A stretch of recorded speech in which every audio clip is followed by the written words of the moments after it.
good to go? Hello everyone, hello, and welcome to RIA CyberMeetUp, this beautiful snowy white December that we're all experiencing here. I am your host, Lauri, and we're gonna get started for everybody who is watching us online and the couple of you who have managed to come out here despite all the rain and the slop that is outside. Thank you very much for coming. We have a great program for you today. We have basically we have 4 people who we've announced who are speaking, but we have one who we haven't announced yet, and we're going to announce a special prize winner in the middle of the Cyber Meetup. And so be prepared for that. Somebody in this room is a prize winner. Anyways, but we're going to get started. We're going to have a demo today, and we're going to have a couple of talks about like what are some opportunities for cybersecurity community members in Estonia to get some innovation funding and to get some European funding. And so we're going to announce those some of those things at the end of or at the second part of our Cyber Meetup. Let's get going. Our first guest, our first speaker today is Joseph Carson, who's going to do a demo for us. And if you are sitting somewhere over there, you may not see the demo very well. You can either tune in, with a laptop in front of you, and then you'll see it. Or there are some seats over here as well, and on this side, so you can move your stuff so that you can see the screen. Joseph, come on up here. And tell us what you're going to do, and let's see how it goes. Fantastic, excellent. I do recommend coming and sitting here. It's much easier to see, especially when I'm attempting a live demo on stage. You never know. Hopefully the demo gods are with us today. But the session today that I'm really here to talk about is about gamification. I was introduced to gamification a good 10 years ago, and a lot of times what I do is I like continuous learning. I like to learn new things. I'm always looking for new things to educate myself. I read lots of books. I'm a big retro gamer from many years ago. And so for my way of learning, I like to learn in some type of kind of role-playing, user stories, simulation practice. So I get involved in this, and one of the things I like to share is for different ways for everyone to stay up to date. We live in a world which is always very scary. We're the deliverers of bad news, and we need ways in order to make sure that we actually spend time to have fun and to enjoy, but also to learn new things. So I'm going to take you through hacking gamification.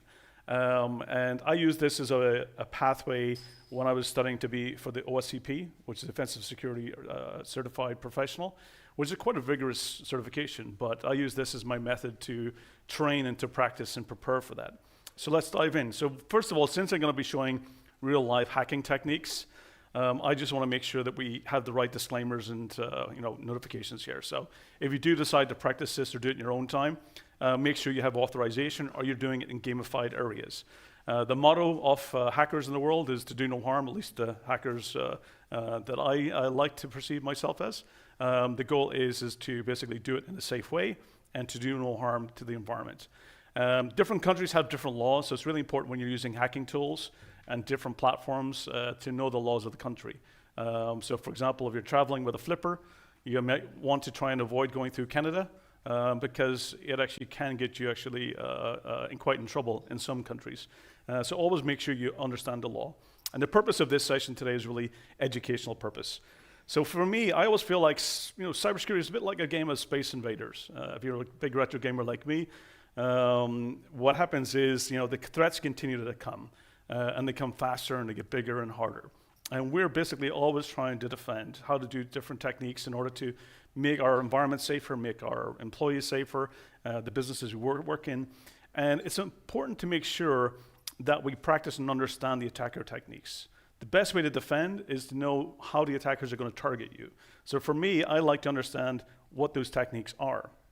So getting into training used to be really boring, very slide-driven, very checklist approach, and many of you probably have not had good experiences in some training of the past. I like to do training which is much more interactive, much more simulation, and fun. And it's a good way to, one is I do a lot of teaching of these gamifications and how to do capture the flag, but it's a good way to learn new skills. It's a good way to develop teams. If you're practicing instant response, gamification is a great way to simulate that. If you want to learn about new vulnerabilities, gamification is another good way to practice. If you want to learn about identity threats, password cracking techniques, web application vulnerabilities, if you want to learn about Active Directory exploits and lateral moves, then these are great platforms to learn from those. And it's all about basically making sure we spend time to train the people. Best teams and best performing teams are those who simulate, practice, and are up to date on the latest techniques. So there's lots of platforms out there, each having their own different types of advantages. There's platforms like Hack the Box, which I'm going to demonstrate today. You've also got Cyber, which is more of an instructor-led platforms. Immersive Labs, you've got TryHackMe, which is more of that walk-through step-by-step platform. You have bug bounty platforms where you can actually go and earn money by practicing your techniques there as well. A VunHub, web application security academies, the Ostrich Shop. There's tons of platforms out there that all have their different benefits and different techniques that, depending on what skill level you have or what's your motivation, they will teach you different areas to go through. So there's lots of different platforms. And ultimately, I like to use this as a way to make my job fun. Our jobs are scary, they're intense, they're non-stop, but we need to spend time and take time to invest in ourselves. And I find Capture the Flag is a great way to meet new people, to learn new techniques, but also have fun along the way. And it helps me understand the attack path. It helps me understand about what's the mindset of an attacker, and then look at organizations about through that same lens to understand about if they're going to target that organization, what's the path it would typically take. And a lot of these map back into the MITRE ATT&CK framework. So if you're looking to enhance different areas of the MITRE ATT&CK framework, you can use a lot of gamification platforms to enhance your skills. So why spend a lot of time in slides when we can just basically dive straight in? So let's go ahead and dive in. So this is my account in Hack the Box. And as I mentioned, there's lots of different platforms depending on what you want to achieve. I used Hack the Box, I used TryHackMe, I used VunHub, and I've done maybe 600 plus machines and challenges over the years in order to train for the OSCP. My top ranking, I think, was around the top 75 in Hack the Box, which is still quite a feat to achieve. So I was actually quite proud to be able to get to that level. Here you can see basically different areas. There's starting points if you want to learn like how to get started, different tiers that you can go through for beginners or different tracks. There's different challenges, different awards. There's pro labs, there's fortresses, which are multiple machines. So there's different things that you can do in order to go through and learn different scenarios in order to really enhance your skills. So you can see here, these are multi-system challenges or multi-step challenges. You've also got fortresses. And then also it's a very gamification style as well. You've got also the global rankings.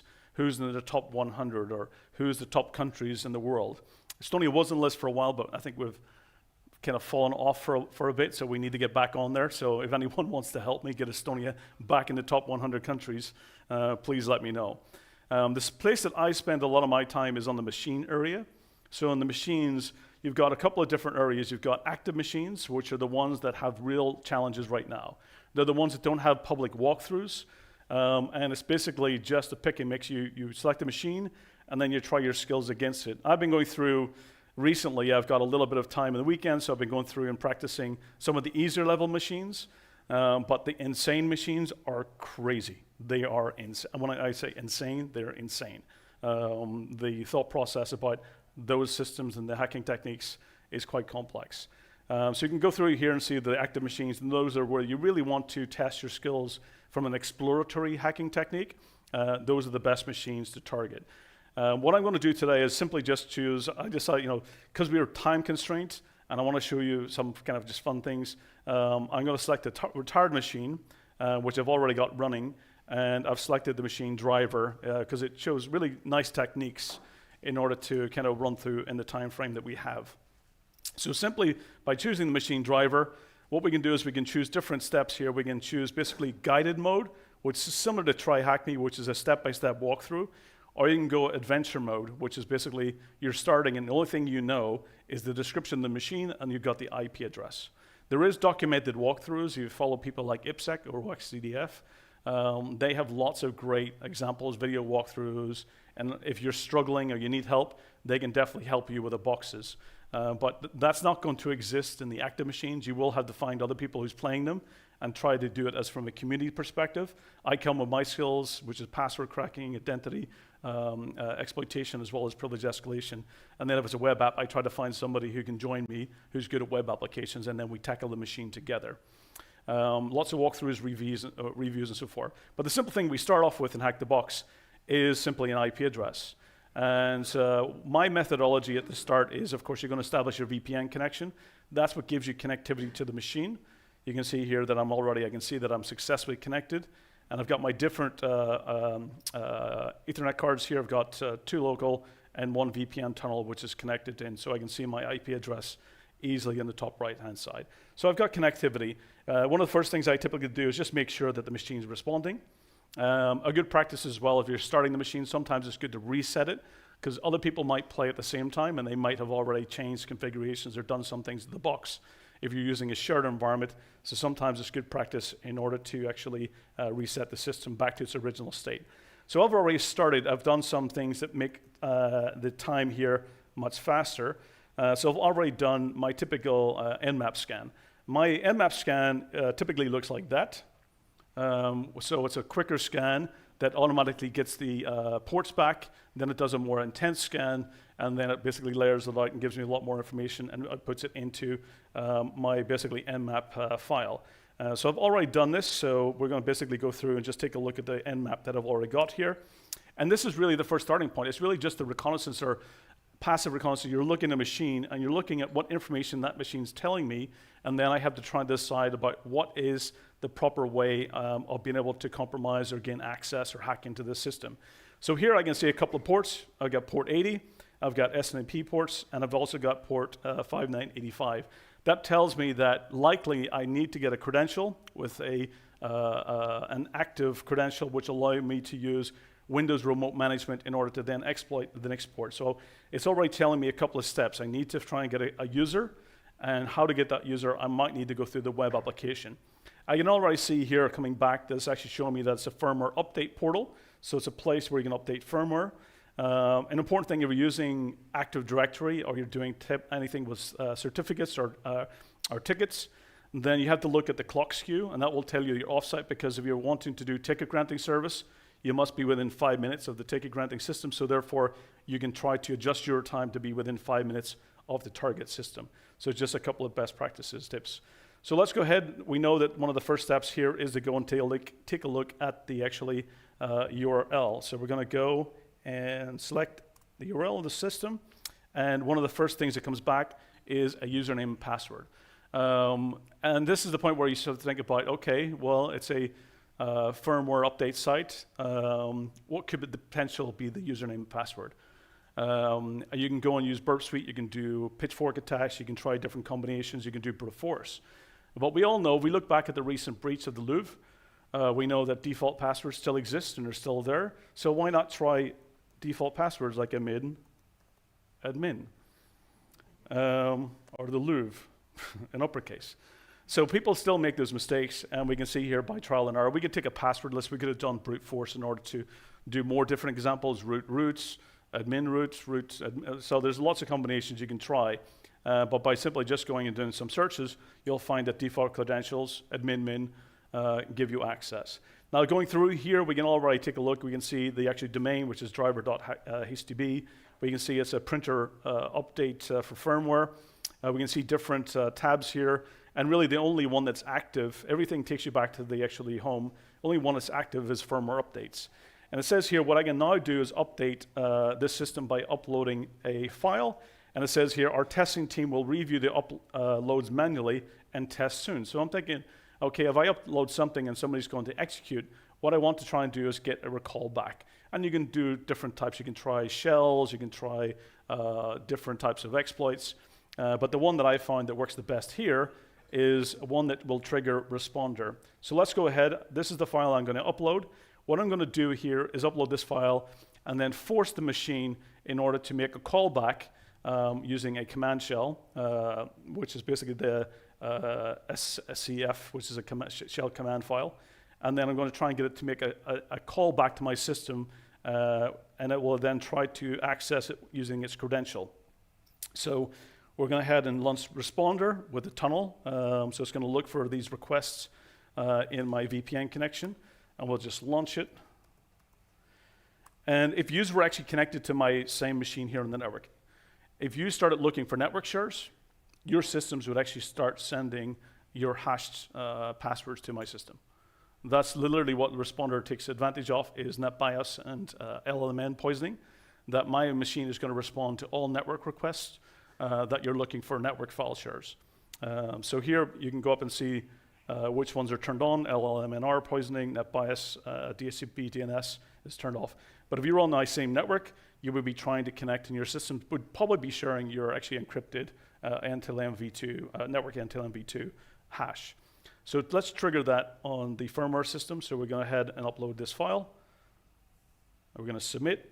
And immediately when we do that, we're already getting requests from the system with the encrypted hash for the network end-to-end v2. So now what we can do is we can do a hash ID. But in this case, let's do the quick version. We're just going to do hashcat. We're going to do mode -m 5600, which is the network end-to-end hash. We've got the hash. We're going to target basically a known word list. And since I've already run this, I'm going to use disable the pot file. So we'll do this, and immediately we come back and we can see that we've already now been able to crack and exploit Tony's password, which is little Tony. So he must be small, I'm assuming, or he just likes to call himself little. So now what we can then do is we know that Windows Remote Management was actually opened with a port. Now we can actually use that username and password to connect to using the Windows Remote Management capability protocol. So now we're connected to the system. Now you get into, okay, we need to do some reconnaissance side. So I'm going to head and upload WinPs, which is basically Windows Privilege Escalation Awesome script by a great friend of mine, Carlos Polyp, who's awesome. So I'm going to upload that to the system. It takes a little bit of time, but what this allows you to do, typically if you're doing capture the flag, you want to do it quick and dirty. If you're doing real live pen testing, you're going to do a lot of this manually because you want to stay stealthy. You want to stay hidden, but these tend to be very noisy. If I'm running it in an environment and no one's shouting and calling that who the hell's running WinPs, then you have a problem. This should trigger lots of alarms in your environment. So to go through and make it quick, okay, we're almost uploaded. So let's go ahead and run WinPs. This is now going to go through the system and start looking for misconfigurations, cache credentials, possible exploits, and different areas that you could potentially abuse. It has lots and lots of information, and you need to go and study and understand about all the possibilities of doing privilege escalation. And I'm going to keep this quick, so I'm going to go up and kind of take you to where the point of interest for this particular system is. It's quite actually near the top. Let's see.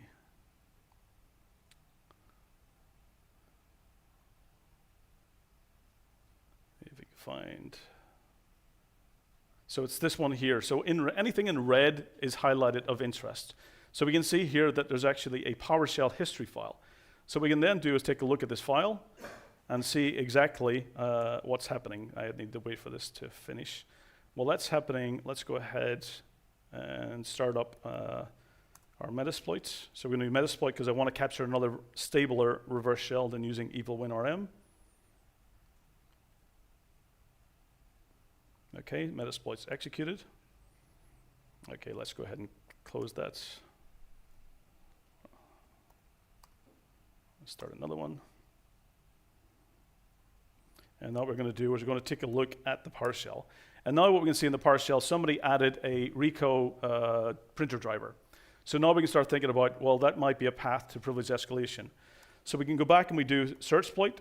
So searchploit is a mechanism of looking for known exploits using the exploit DB. Here, if I search for Rico, I can see that there's actually local privilege escalation on the printer drivers. And there's also one that's actually for Metasploit as well. So that's one of the things I'm going to now do is I'm going to use the Metasploit one. So in order to do that, I'm going to upload a reverse shell to the system in order to get a stable shell. Let's go back and set up use exploits multi handler sets. So what we had to then do is when we're using exploit handler, we had to set some options. So the options I'm going to set is set my host to the actually tunnel, set the port to 9001 because that's the port that I've set up for the reverse shell, and then I'm going to set the payload to Windows 64 interpreter and reverse TCP, and we're going to run that. Now basically with my shell uploaded, I can then run the shell, and this is going to get me a much more stable connection back into Metasploit. So now what we can then do is we can check for the actually driver local privilege escalation. So one of the things we can then do is one thing I like to do when I'm actually in Metasploit and I've got a connection, I like to change my process over to something that's a bit more stable. So I'm going to do a migrate, and I'm going to migrate to the Explorer process, and that will give me a bit more stable when I'm doing exploits rather than actually my shell getting closed. So we've done that successfully. We're going to background the session. Now what we're going to do is we're going to search for RICO. We find that there's 2 exploits that comes back. We're going to use the number 1, that's the local privilege escalation one. Now we have to set some options. We first of all have to set the session to the session 1, which I background. And then we set the payload to a Windows 64 because the default payload is Windows x86. So 64 interpreter, TCP. I need to set my L port. I'll set it to 9001 as well, and my L host to my tunnel. So now I've set up all of the basically readiness in order to run this exploit, so we can go and test and run. And what it's automatically going to do is going to check to see, does it have full permissions to do the local privilege escalation? It does. It already checked it. And now what we're able to do is, if we now get a shell back, which we should do, if I do get UID, we can see that we're now empty authority system. And that's one of the things that you do is you practice all of these. There's also unknown exploits in this system as well, which you can go and practice and try. Things like Print Nightmare is also capable. But in all fun hack-the-box environments, we can then go into the actually user folder, administrator, and desktop. And you can do dir, and then we can see the roots, and then we can simply check in the root, and you get your hash, and that's your flag in order to submit it. So it's a good way in order to really learn different tools and exploits and different methods that these types of environments, they still happen today. These types of vulnerabilities, they still occur. I see them all the time. We can go back over the past year, and we can probably map different incidents that utilize the same techniques. And it's a great way and a fun way of learning as well and practicing your skills. So for me, some of the key takeaways I did when I started getting into the hacking gamification and doing a lot of those steps and lateral moves and refining my skills much more was focusing on very specific topics that were related. So I could practice different ways of getting a local privilege escalation, getting a lateral move, using different tools for the same method, and also kind of practicing from identity to web to identities and so forth, and password cracking. I do recommend sometimes getting a mentor. Doing this alone is painful. If you try going it by yourself, you get into a lot of rabbit holes. You get a lot of times where your head's on the table trying to figure out where did you go wrong. I do recommend getting a mentor because they will help navigate you when you do run into rabbit holes. It's always important to learn the vulnerability. It's not just about getting the flag. It's about learning about why that vulnerability makes it a high risk and understanding about what you can do to harden it. It's a good way to simulate and practice when you actually get teams working together doing this. Never be afraid to ask for help. That was always my problem, is I can do this myself. And I always recommend is that don't be afraid when you run into a rut or you're trying to do a gamification or learning something. Find someone who will help you answer the questions that you need to do to go faster. So never be afraid to ask other people for advice. Practice doing your write-ups. One of the things I do is now is I write all of my findings. I record every step along the way, because I know in a 6 months' time or a little bit later, I'm going to come up with this similar technique, and I'll be like, oh, what was that? And I go back to my notes and my write-ups, and it will help me actually go back and find it, because I'm getting old. My memory is not as great as it used to be, and my notes is becoming the great way in order for me to go back and learn the things that I've already practiced. So practice doing write-ups.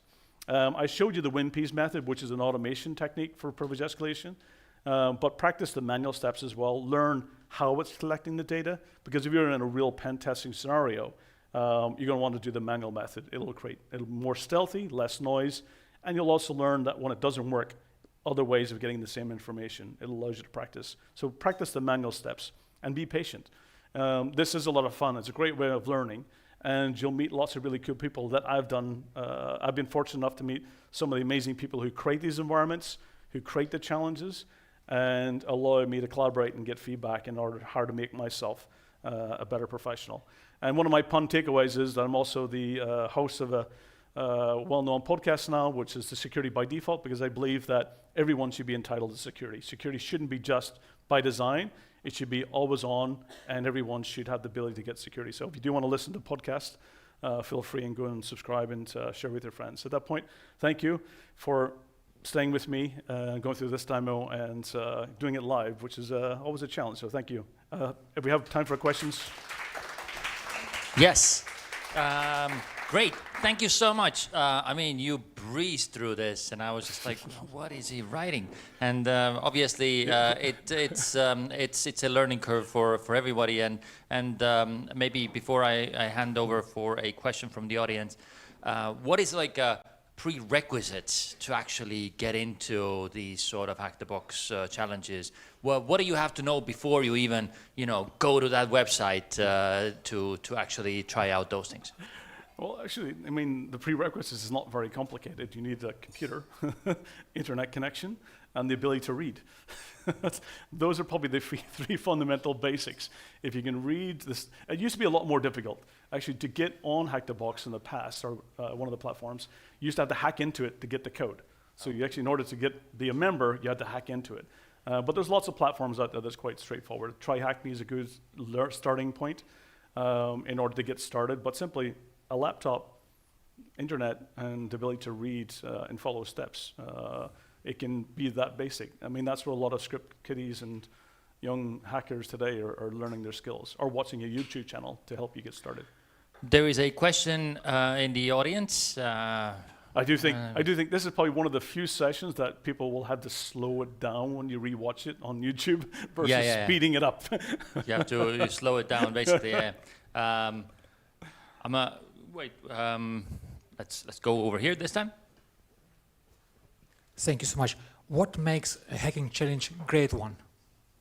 What makes a hacking challenge a great one? Yeah. I think for me, one of the great boxes that I experienced along the way are the ones that use something unbelievably creative, something that isn't commonly known, and they create a very cool way of, for example, one was you had to play a game. In the gamification itself, they actually created a game that you had to follow through in order to learn about how to do the exploits, and you had to actually hack into the game. So for me, it's the ones who create very unique scenarios that use creativity very well in order for me to learn a technique that I can reuse it in many other environments. That's what makes it great. Some of the ones which are insane are just too insane, that they have too many techniques. Is like a virtual machine and a virtual machine and a virtual machine and a virtual machine. So it's like you have to keep hacking out of it, and different methods. But the ones that's using creativity is the most fun. Thank you very much. He is going to stick around. I'm going to be here for the rest of the evening. So you can ask your question later on from him as well. Thank you very much. Give another round of applause, please. Okay. It's going to be a little bit of a cleanup of those things over here. But we are going to continue with a little less technical presentation now. And we have Tiia Sõmer from Taltech and Nortal coming up here to talk to us about the hackers exploiting psychology and human nature. Yeah, I forgot, here's a microphone, but the clicker is going to be right here somewhere. Where did I put the clicker? I lost the clicker.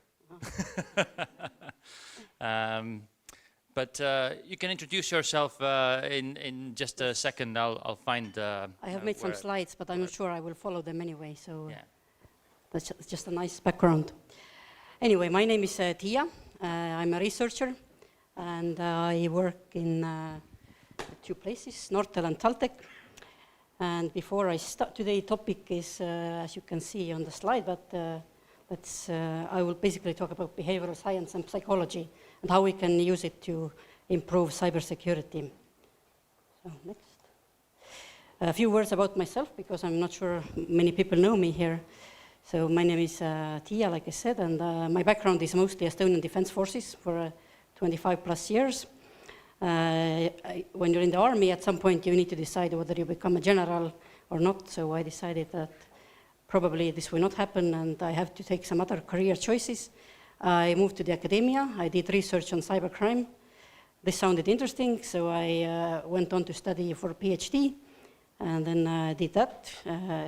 My thesis was about modeling financially motivated cybercrime, and yeah, that's what led me to further work at Taltech, and then later on I moved to Talgen, which is a cybersecurity research company now owned by Nortal. And I'm a researcher, so I'm much better at writing things than speaking, so bear with me. And yeah, in the free time, I'm also a beekeeper. So about our vulnerabilities, I think we've all heard some form of that 85% of incidents, or 95%, depending on who you ask, start with people. Technology today is quite secure. I mean, we know that there are vulnerabilities, but it's pretty secure. It's much better than people. And hackers have, of course, discovered it, and they use it every day. It's much easier to attack humans, the emotions, the attention, and our cognitive biases. And it doesn't mean that people are stupid or that people are careless. It just means that we are human, and our brains are made in a way that is not meant for this high-speed environment, the digital environment that we live in, and the constant speed and connection. So we get tired, we get distracted, we get overloaded. And hackers are very good psychologists and behavioral scientists. They know how to use everything against us. And my question after I finished my research on cyber criminals and how they operate was that if they are so good at using behavioral science against us, why can't we do the same for defending ourselves? So that's what I've been researching for the past year or two. So before we go further, let's take a hypothetical situation of accountant. Let's call her Anna. It's a Friday afternoon. It's 3:45 p.m. She has another meeting starting in 15 minutes.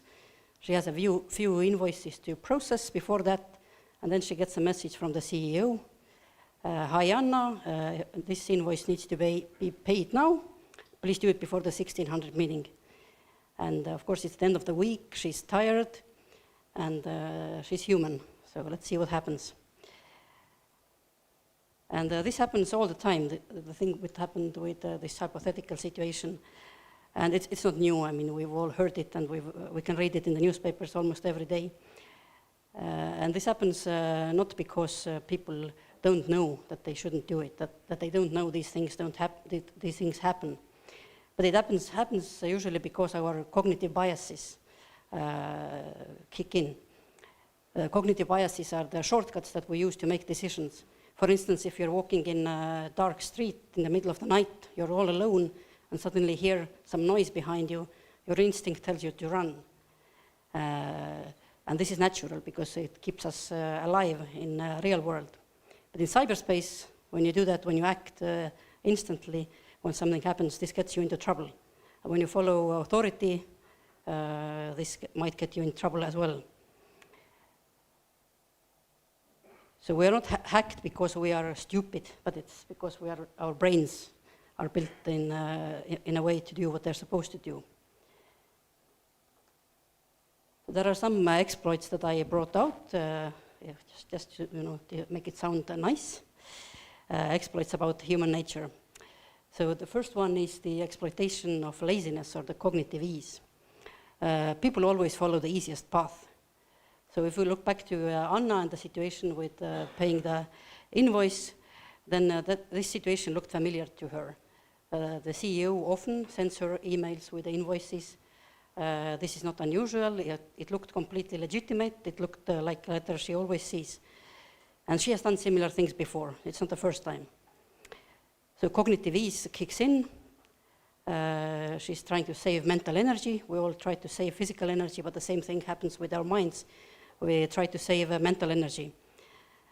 So things happen. The point here is that if secure behavior takes more effort than insecure behavior, users will, or people will choose the insecure behavior. There is research proving that, and there is research also proving that usability is more important than security for most people. And we just try to do our jobs, and if we get it done, it doesn't matter if it's secure or not. So what can we do to fight it? There are a few things. So when you look at it from the behavioral science perspective, the first thing, very simple, or maybe not so simple, is to move the security decisions away from the user. Very simple example, passwords. It's very easy for people to remember 1 or 2 simple passwords, maybe admin, maybe 1, 2, 3, 4, 5, or all the popular ones. And it's much more difficult for them to remember many passwords which are complex. We can enforce automatic MFA, or we can enforce using password managers or something like that.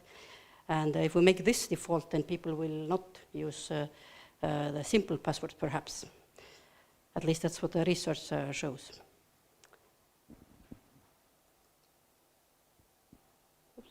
Yeah, the most powerful security setting is the one that the user never has to choose.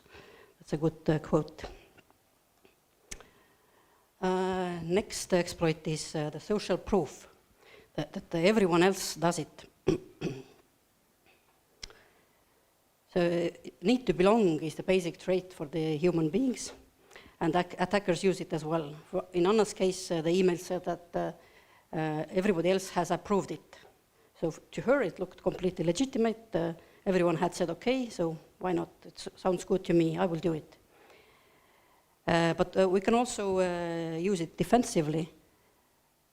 If we make the secure behavior visible, for instance. Usually we get, at the end of the year, everybody has to do awareness training, and then you get the message that please do it now. The deadline is 31st December at 1200, or whatever it is in different organizations. So instead of this, we could also say that 92% of people have already passed it, and nobody wants to be the last 8 or 1% who haven't done it. Or we can say that Laura from marketing noticed this phishing email yesterday. Great job. Or we can say to somebody that thanks for reporting. Or we can say thanks for reporting. 4 other people have noticed it also, and this helps us make some choices. Today, when you send a message to the police, you get nothing back, I think. We have some experiences. So the next one is urgency, which is the scarcity and framing principle in psychology. Urgency always triggers psychological response from us. So when we are in a panic, the rational brain shuts down and we act on instinct. Attention narrows and we don't really think. So for Anna, the email was that send or make a payment before 1600. She had, if you remember, she had 15 minutes available before the end of the week, and she was tired. She didn't want to do it for a long time. She had other things to do as well. And so she didn't check the email address, so she didn't check the attachment, she didn't check anything she had been told in awareness trainings. And attackers also use this urgency against us, and marketers also, by the way. And what does research say about fighting this is that simple waiting or simple enforcing some time before action reduces phishing success dramatically. So there have been research tests where there are two groups of people. Ones were told to act immediately, the others were told to wait 2 minutes before they could do anything, so they were just looking at the emails. And then the result was completely different. The first ones, of course, clicked on everything, and the other ones on almost nothing. So the important takeaway here is that we shouldn't overload people with information. We should show them one important thing they have to do if there is a phishing. Don't tell them that you have to look at this, look at that, report to here and there. Just tell them to stop and wait. Stop, hover over the link, and then do something. And of course, they should know where to report to, because quite often people don't know that.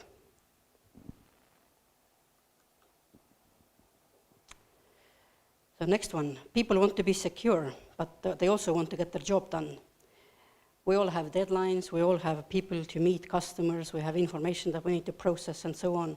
So security is never our primary goal. Maybe for all of you here it is, but usually for a normal office or average office worker, security is not the primary goal, the productivity is. They want to get their job done. And when goals compete, you have to be fast or you have to be secure, then speed always wins. And it's not because people don't care, but it's because the system that we work in forces that choice.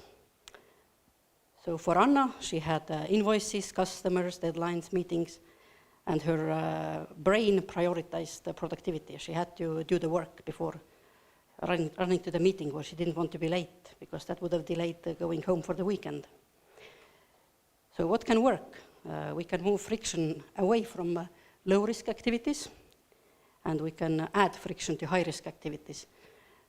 For instance, emails, if they come from inside the organization, you don't need to do anything. It's usually safe. When it comes from outside of the organization, you can say that this is from outside your organization. Please make sure that you want to respond or you want to open this and that. And many other examples as such. The next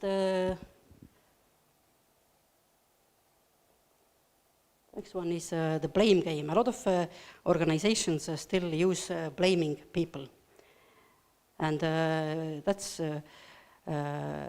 dangerous, because when you blame people, they shut down and they don't want to report anything. And this is what creates problems. People think that clicking equals a shame, that reporting having clicked means they're stupid, and that what then happens is no reporting, and we don't know if something happened, and then in the end it will be even bigger trouble.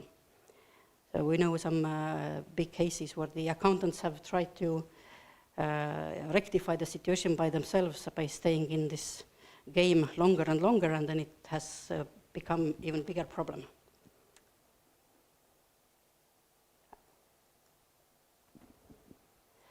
And what can be the solution?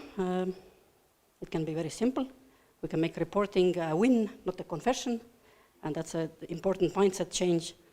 We shouldn't punish mistakes, so we should reward reporting, even if it's false positive reporting, if it's not really a phishing email or another mistake that you have done.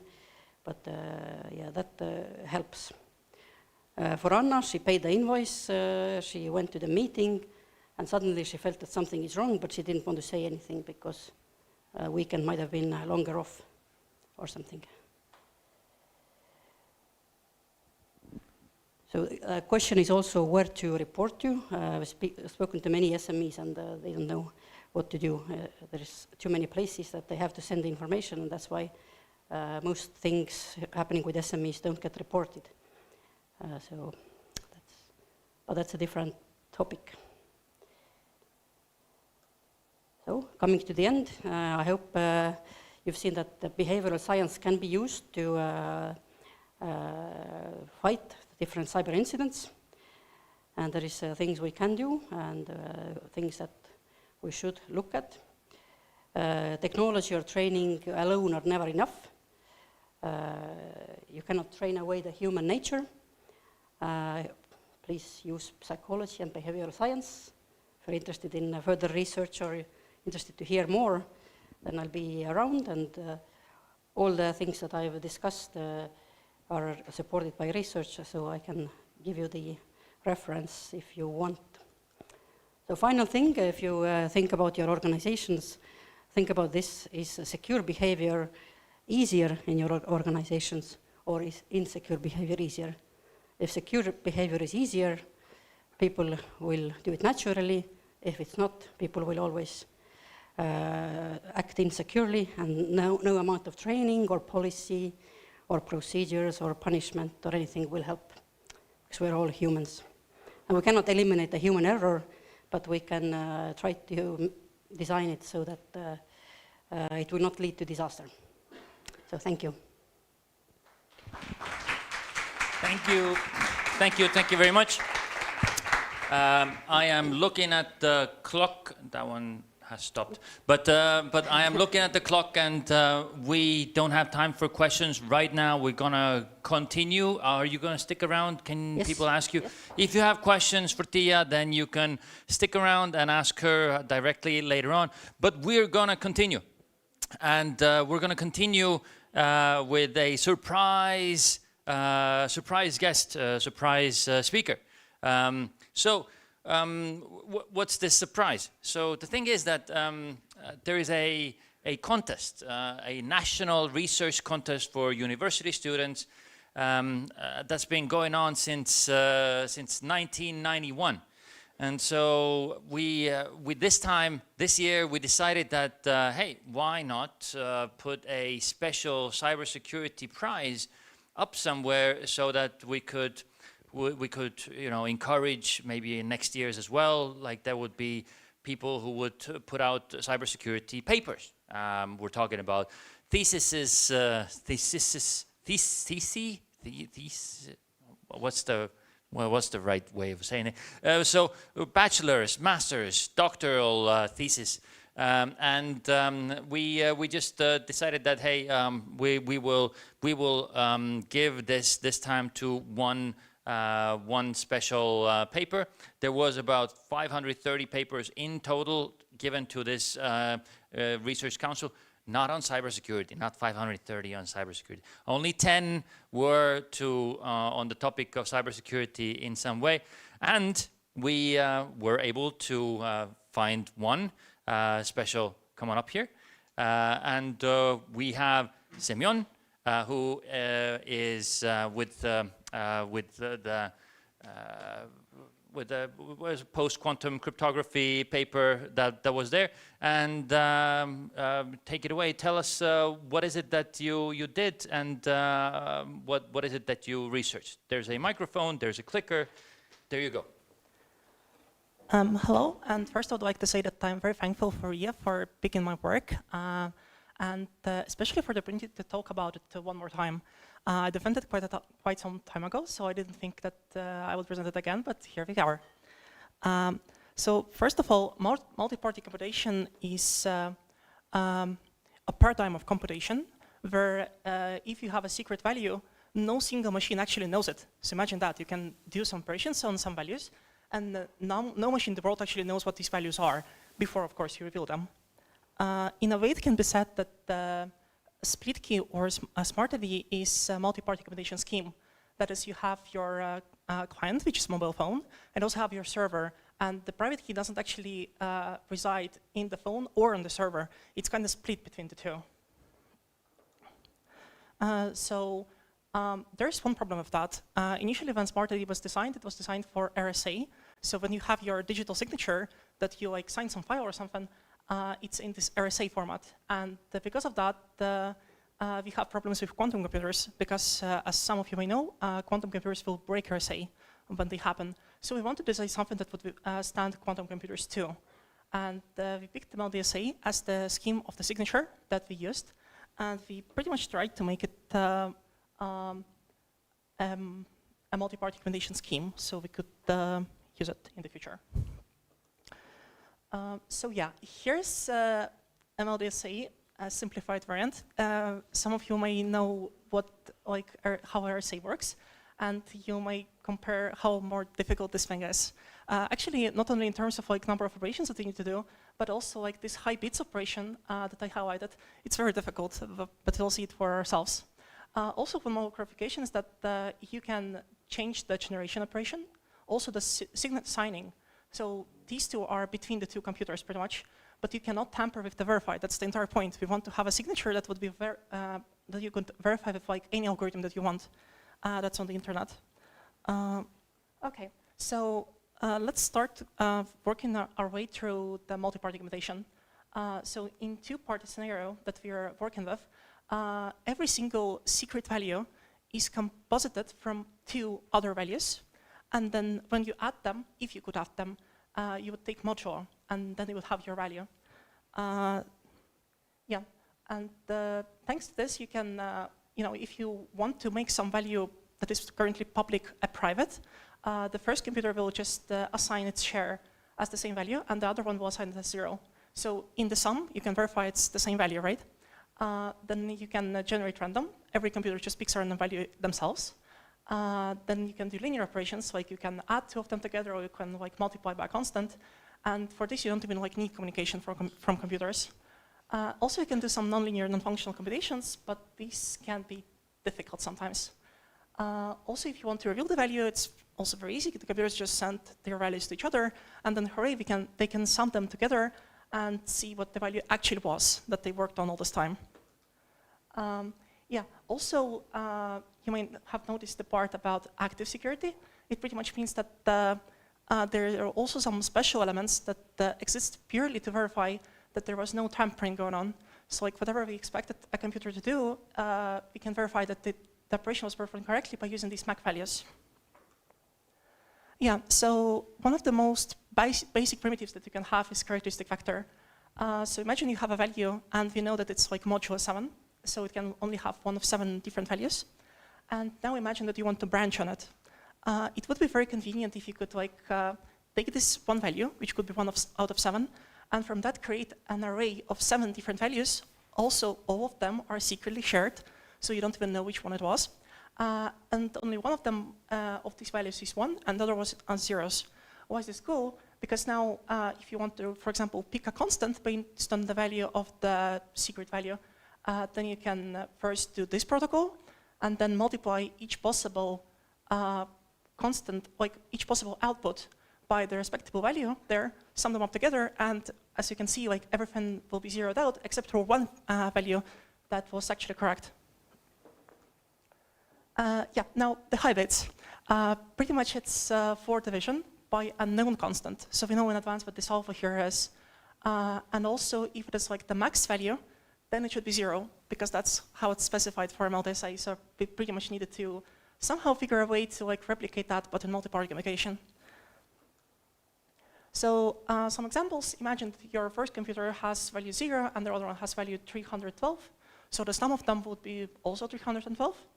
And then the result of this 4 division will be 0, because it's not large enough. If the value would have been larger, then it would have been 1. And as you can see, the special case is also there. If the values sum up to this maximal value, then it should be 0, because that's how it's standardized. So this was the hardest part of my master thesis. I needed to figure out how to do that. And now we'll go through the protocol that I came up with.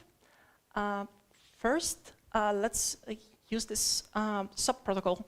What we will do, it will pretty much take the value, the secret value, but not as itself, but it can be either itself or itself plus this q. Remember, we had this array with 7 values, right? So it can be either the x that we encode or x plus 7. And let us split it into digits. And instead of using binary or base 10, we'll use the mixed base system. So the first digit can be from 1 to 31, and the next can be to 30, and next one can be from 0 to 23, and so on. So in total, there will be 5 digits. And note here that the first 4 digits collectively, if you multiply them together, they're alpha, which means that if the value of the highest digit would be 1, you would know already that the 4 division result should be also 1. And here you can see some more examples. You may note here that the result of the operation is almost the same thing as like the highest digit, but like since the value that is encoded can be either x or x plus q, whatever this q is, for our scheme it's like about 8 million something. Yeah, it's almost this high digit, but sometimes you need to like correct for it. One thing that you might correct for is that if like all the other digits are 0, but you're already past the q, because it turns out that the remainder of this q by alpha is 1. And another one is that if the encoded value is x plus q, then the result of the 4 division shouldn't be like 44, for example, but 0. So you need to like multiple things that you need to do. But it turns out that it's not that bad. Then we'll get to that slide. So how do you do that? How do you like actually compute this? What I figured out is that you can just have the computers, each of them, take the local share and do the split into parts individually. So usually you can't really do that because you want to preserve the MAC values. But it turns out that you can pretty much verify that the operation was performed correctly, even though you don't actually have the MAC values for the like intermediate steps. So that was the hardest part, I would say. Yeah, so that's the protocol. It is pretty much like a regular division, a regular addition, how you do it on paper. So like there is a carry that you need to move to the more significant digit every time. Also there is like, you select in the right way this characteristic vector that you would need to use in the future. And how you select it from the values that were provided by the third party. So the title of the master's thesis is not exactly a lie, but it's not exactly truthful either. You kind of need the third participant. But this third participant, it never actually deals with secret material. It cannot access the security of the scheme because of the key that is published. And also, in many situations, the parties can be made aware that there was cheating by this party. So we are not considering that to be like a significant security risk. Okay, and now when you have this symmetric shared parts protocol that just does this, split into parts, then you pretty much need to do a lot of branching. So this third part, and so this third row there is pretty much how you determine what is the initial value that you create based on the high digit, so like the most significant digit. And then the 4 and 5 are pretty much corrections in the case when you need to subtract 1 because it's like past q, but also all the like minor digits are zeros. Yep. Okay, sorry for dumping all of this on you. I thought that it was like the most important part of my thesis, so I kind of needed to talk about it. Now, if you got bored on the math, I would like to present some results from the implementation, because we wanted to not only know whether this thing is possible, but also whether it can like actually implement it in code, and like what the communications will be between the parties, how fast it can be performed, stuff like that. So I personally did the first implementation. It was in Python and NumPy. Of course, very bad choice for production code, but for our simple prototype, it was fine enough. It was 3,000 lines of code. It produces fully compliant ML-DSA signatures and public keys. So it pretty much means that the scheme works, yay.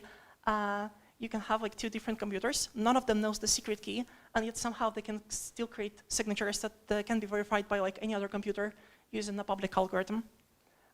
And then it supports all 3 ML-DSA parameter sets, like strength, like for ES you have like 128, and so on. So from ML-DSA there are also 3 parameter sets, and it supports all of them. Then second implementation was made by my very talented colleague, and he looked at my first implementation and rewrote it in Rust, which made it pretty much like 10 times faster. Also, it was like much more thoroughly tested, but also it's like more lines of code, so I don't know. Much more suitable for production, I guess. So here are some concrete results from the second implementation. You can find the first one in my thesis. Yeah, so the client-server communication for key generation is about 0.5 MB, which is not that bad at all. I mean, we send files or like data more than this every time, pretty much. We use internet. And then for sign-in, it's even less. Here you can see that it's for 1 attempt. The thing with ML-DSA is that sometimes you need to like try multiple times, and on average it turns out that you need like 4 or 5 attempts to actually create one valid signature. If the attempt is invalid, then it's just discarded. Yep. But the second part here on the slide that is less comforting is that to create one signature, you pretty much need to send like 200 megabytes from this third party that I mentioned to the server. Now, this is very difficult. It pretty much requires some specific connection. I imagined with like end-to-end, like huge wire going from one box to another or something like that. But thankfully, it's not the case for the client because this third party only needs to send like something along the lines of like 10 kilobytes to the client, so it's not a huge deal there. And regarding for the time, I would say that the schema is pretty practical. Imagine you have like a decent internet connection, so the ping is like 30 milliseconds. Then you would be able to create the signature in the ML-DSA 44 format within, on average, 2.5 seconds. Of course, it depends on how many failed attempts you have, but if you try multiple attempts in parallel, then it, on average will be faster. So yeah, and that's pretty much what we have. Thank you so much for listening. I'm open to questions, and I would like to thank my very talented colleagues, Peter, Anthony, Nikita, and Thomas, for helping with developing the scheme together with me, my friends, and also all of you.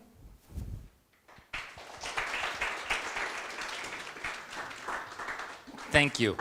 I gotta say, it really humbles me to listen to these kinds of talks because most, a whole lot of the time, especially in the very beginning, the hypothesis part, my question would have been what?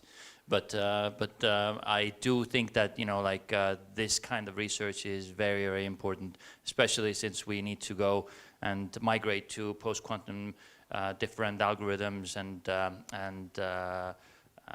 protocols eventually, and this kind of ideas about like how much more time, how much more, how big are those and how to preserve the secrets at those times. That is going to be very interesting in going forward. Are you going to stick around? Can people ask you questions afterwards? We were running a little low on time, so give it one more time a round of applause for Sona. That really is impressive. All right, we're gonna finish this Cyber Meetup with two announcements that are coming from our unit, from our Research and Development Coordination Unit. Those two announcements have things to do with funding and finding partners. So events and funding. So first of all, Anni, could you come up here and tell everybody what are we going to be doing about innovation funding going forward? There's a clicker, and it's already on. Where do I have to? The black one or?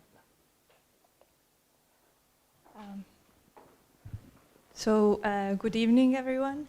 I think it has been 6 months since we gave you some information about our plans that we intend to have money available for Estonian cybersecurity companies to do product development and innovation.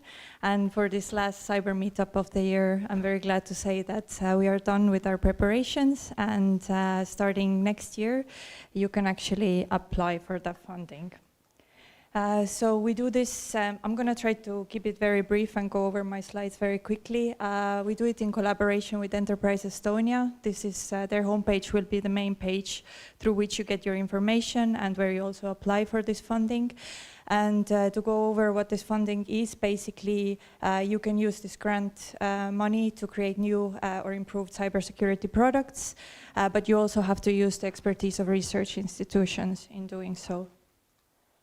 How does this grant scheme work in practice? So what do you need to do? Basically, you need to have an idea, you need to conceptualize your idea, and then you need to find a research institution that will be your project partner. You will have to discuss your idea with them and then get a quote and basically go to the homepage of Enterprise Estonia, as I said already, fill out a project plan and other documents that are required. It's all listed there on the homepage of ACE, and you can then submit it via a designated online platform called e-toetus, who have already applied something through Enterprise Estonia, know it very well. So then there will be the processing of the application, evaluation of the project, and you will get a decision in 35 business days.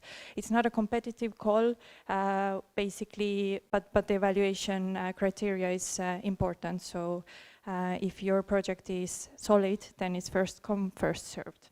And then if you get a positive decision, then you will start your project, and it will last for a maximum of 24 months. The grant provides funding between 60,000 and 100,000 euros, and it covers for small companies 70% of the total project costs, medium companies 60%, and for big companies 50%. So the remaining 30, 40, and 50% respectively, you will have to add as your own contribution. You also have to note that 40% of the project cost has to be spent on the services that the research institution provides to help you in your product development aspiration, be it prototyping, a proof of concept, developing some components, or doing some studies, or the combination of all of those. And it is also important to note that we offer this grant as de minimis aid only. In Estonian, it's vähese tähtsusega abi. So your company has to have enough de minimis allowance available to apply for this grant. And if you don't know whether if you do or not, I think you do in this case, but the Rahandusministeerium or Ministry of Finance has a page where you can check it. The focus areas are also still in place, but you can read them here on the slide, but I will tell you instead right now that the project partner does not have to be a research institution from Estonia. It can also be from the rest of the EU or the European Economic Area. And the most important piece of information, that there is an information day on the 14th of January at 11. It's more like an information hour because it lasts until 12 o'clock. You can already register there on this ace.ee homepage. And I also invite you to go to our homepage, on the homepage of RIA, where you will see the presentations of the research institutions. They were here in CyberMeetUp in May and in June. And they were explaining a bit about their expectations for this type of collaboration, and also what kind of topics do they deal with, what topics can they help you with. And we have listed there their contacts as well for the ease of use. Yeah, that's it. So I hope that you will be very active in using this money. This is a very great opportunity to try out this type of cooperation. If you haven't even thought about it, you should, because there's money to help you with this. So thank you. Thank you very much, Anni, and you can ask me as well about this once this formal part here is over. Yeah, so this is something that we're going to be talking about in the next Cyber Meetups, and we're going to be bringing you and your companies to research companies and organizations. This is a big thing for us. We want to encourage you to take a look at these things and come join us on the 14th for this information hour as well. Innovation funding is something that we take that's very dear to our hearts, not just the startups, but also for companies who are already established. But both startups and established companies can apply for this grant as well. To sum everything up, I'm gonna invite one of our hosts, Kaisa. Kaisa, come on up here and tell us about some of the other great opportunities that there's going to be events and things to do, and whatever housekeeping you feel is necessary. Yeah, the housekeeping will be a short one as the time is of the essence. First of all, Santa's mailbox is here, right here. Look at the papers on your desks, and if you have any great ideas that you would like to see on the stage next year, then the RIA CyberMeetUp Santa is waiting for your wish list. Today, as most of the times when I'm here, I'm talking about those fun things. And those fun things are events or possibilities for you to find partners, network. Definitely refreshments and snacks are included, you know. And today, Connect for Cyber is the focus. We will have Connect for Cyber Info and Brokerage Day on the 22nd of January, and you're very welcomed. This event is a series of events that we do with our Finnish and Swedish partner, National Cybersecurity Coordination Centers. They will be inviting their community members, similar when we had the event in August in Helsinki, and we had almost 20 Estonian participants present there. So this time they are coming here, and you're welcome to register. This web page went up basically today, so I will send the information via email next week.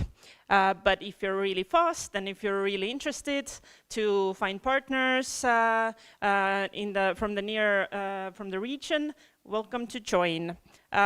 So why we do these events are the same EU funding opportunities that open, those open calls.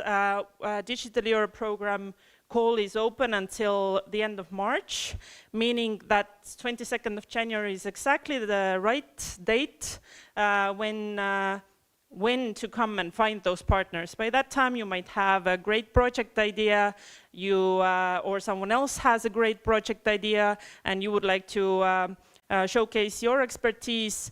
Then we will have a pitching session over there where there is possibility to pitch your project idea or expertise. Then we will have speakers from Sweden about what the Swedish community does, how to engage with them, how to do something with them, who to contact. We will have a Finnish expert who talks about projects, gives tips and tricks, and most importantly, we will have European Cybersecurity Competence Centre representatives present, starting from the Executive Director Luca Tagliaretti, who will give an introduction, and the project officer who actually chooses those projects, or let's say they manage those projects, or make sure that those projects that win the funding follow everything. So what best people to hear than actually the ones who pick those winners. So feel free to be present in Tallink Spa and Conference Hotel, and at the same evening there will be Cyber Meetup. So you see full day possibilities for networking.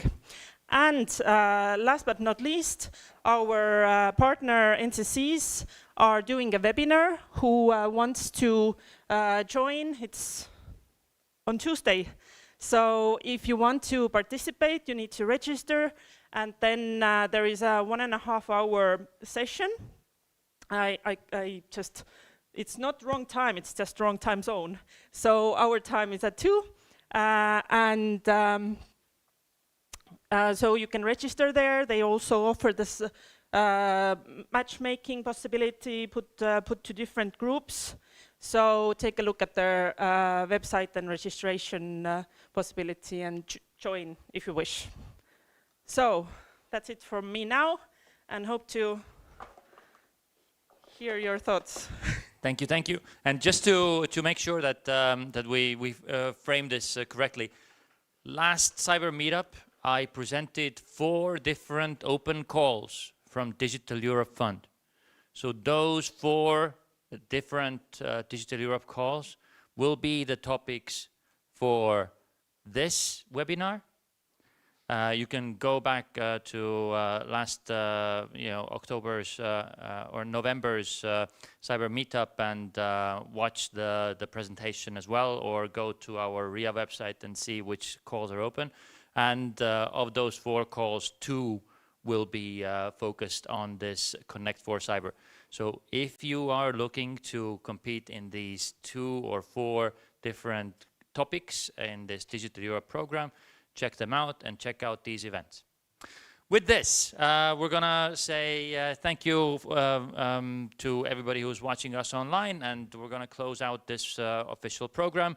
Like Kaisa said, we welcome you back in the new year on the 22nd of January. It's gonna continue on Thursdays again. So today was a fluke. And we're gonna keep on doing the Thursday thing. Thank you very much for joining us. Stick around. There's drinks, there's foods, and have fun.